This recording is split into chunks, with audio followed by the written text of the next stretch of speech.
ধন্যবাদ জানাচ্ছি। আমাদের একটাই মেসেজ, তারেক রহমান আমাদের দলের ভারপ্রাপ্ত চেয়ারম্যান তারেক রহমান বলেছেন কোন সাদাবাদী চলবে না। সাদাবাদী করবে তাদেরকে বিএনপির কোন জায়গায় স্থান দেওয়া হবে না।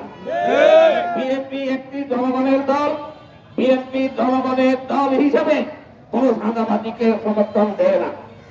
যারা বিএনপির নামদারি সাদাবাদী করতেছে, জনগণের প্রতি আমার উদাত্ত আহ্বান থাকবে, প্রশাসনের প্রতি আমার উদাত্ত আহ্বান থাকবে, তাদেরকে চিহ্নিত করে আইনের আওতায় এনে তাদের বিরুদ্ধে ব্যবস্থা নেওয়া হোক।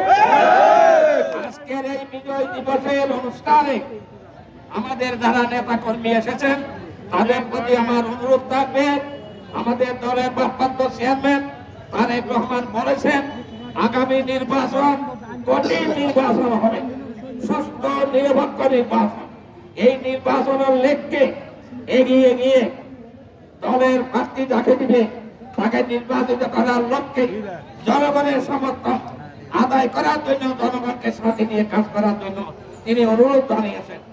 আমরা আমাদের নেতা কর্মীদেরকে আমি অনুরোধ করব, জনগণের সমর্থন নিয়ে, জনগণের ভালোবাসা নিয়ে, জনগণকে যেইভাবে সমর্থন আদায় করা যায় সেই লক্ষ্যে জনগণের সাথে কাঁধে কাঁধ মিলিয়ে কাজ করার জন্য আমি আহ্বান জানাচ্ছি।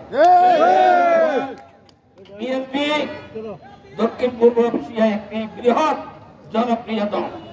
এই দলের বিরুদ্ধে ষড়যন্ত্র চলছে, সেই ষড়যন্ত্রকে মুখে দাঁড়াতে হবে।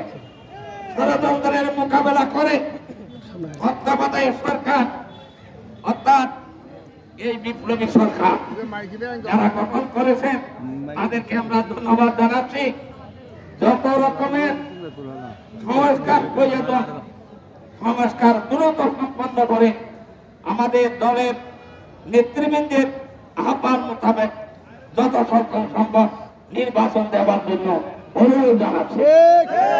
নির্বাচনমুখী দল, নির্বাচনে গিয়ে জনগণের ম্যান্ডেট নিয়ে আমাদের দলের ভারপ্রাপ্ত চেয়ারম্যান তারেক রহমান তার সমস্ত মামলা প্রত্যাহার হইয়া গেলে আইনি প্রক্রিয়া শেষ হবে, তিনি বাংলাদেশে প্রত্যাবর্তন করিবেন। তার অপেক্ষায় আমাদের কোটি জনতা আমরা অপেক্ষায় আছি। আমরা নির্বাচনে যাব, সেই নির্বাচনে জাতীয়তাবাদী শক্তি জয়যুক্ত হয়ে এই দেশের মানুষের সেবা করার জন্য আবার সরকার গঠন করবে। আমরা আপনাদের সর্বাত্মক সহযোগিতা কামনা করি। আমি আর বক্তব্য